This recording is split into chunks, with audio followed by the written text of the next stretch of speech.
Jalen Phillips trade to Philly. What's your reaction? Um, Obviously going to miss seeing JP on a day-to-day basis. He's a great human who's been through a lot in his career, and has come out the other side, with a lot of character and a lot of scars that show his toughness and his character. So tough to see a guy like that go, but you wish the best for him, and definitely blessed with the time we had as teammates, and excited for his future and what he can do to continue on to have a great career. See, there's a lot of uncertainty, I'm sure, in that locker room right now. I'm curious, what's the mood and how do you, as a leader, kind of pick up everybody?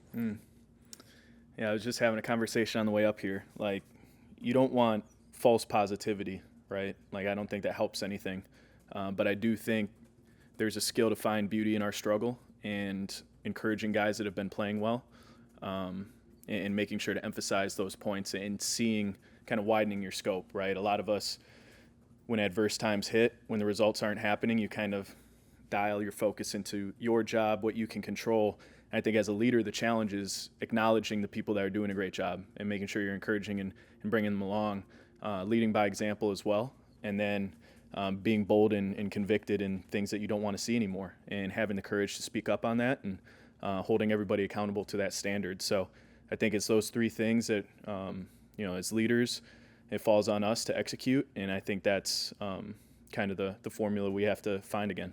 Alec, I know you guys are focused on football and everything, but Chris Greer brought all you guys in. So just curious how you guys took the news on Friday when that happened. Yeah, I mean, I think Chris has spent better half of 2 decades, almost 3, in this organization trying to build a winner, and obviously that it hurts whenever you don't get to finish a job that you started somebody with. So it's tough. I think you have to do right by your job, your organization, your team. We all signed up, and obviously he was a big part of that, bringing a lot of us in. So I think we just got to do our jobs, and wish the best for him, and thankful for the years of service that he had to this organization, and do right by that. Of doing your job. You're a veteran. Obviously, as everybody on this team wants to win, it's not happening now, but there appears to be a different direction, maybe some sort of rebuild or moving forward, acquiring assets, whatever you want to call it. How difficult is that as a veteran player, as a leader, when it looks like the organization may be trying to go in a different direction?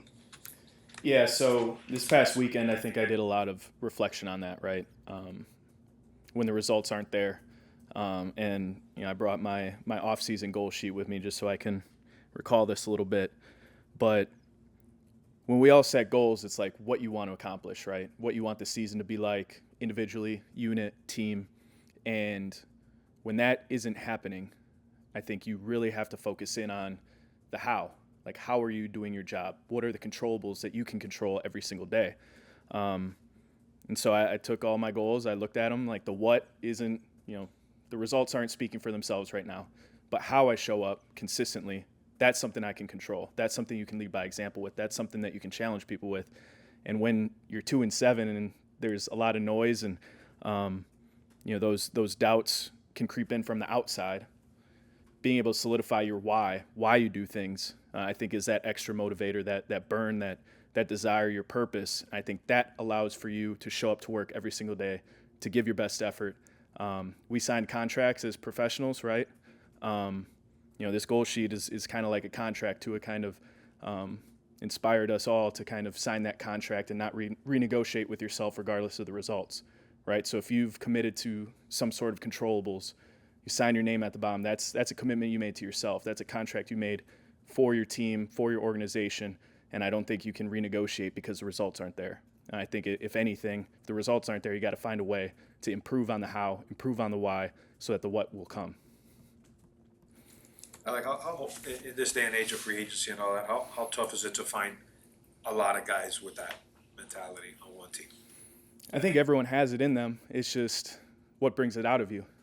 Is it good times or is it bad? And I think unique personalities, unique backgrounds, people that come from all different walks of life, those responses show up in different ways. So getting to know the people you're around and working with so that you get that response, that you get the best out of people regardless of the outcome, I think that's the magic that's happening, and that's why we all love sports, right? One team gets to do that and raise a trophy at the end of it because it's greatness. It's a collection of people finding those whys and that conviction through the ups and downs of a season. So, yeah, it's an individual endeavor, but we get to do it together as a team. We still have 25 hours or so until the trade deadline comes. Does it not become harder and harder if more dominoes fall, if more players are traded out of Miami?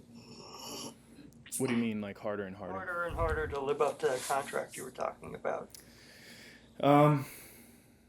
I think it goes back to your why. And if that why gets challenged, if circumstances around you change, how deeply do you trust your why?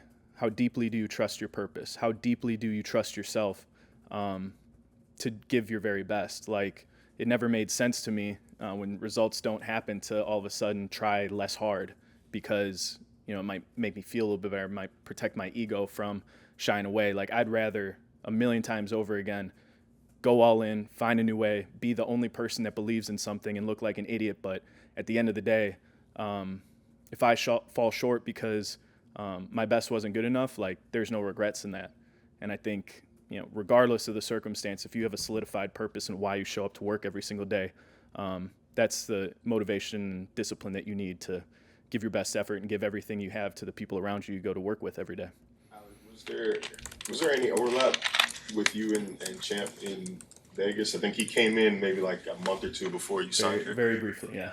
Very briefly. So, obviously have seen him around the building, and we can talk about our brief stint with the Raiders at one point, but yeah, good dude, solid dude, always around the guys, and definitely a familiar face. Did he address the team in any way after his, I guess we can call it promotion?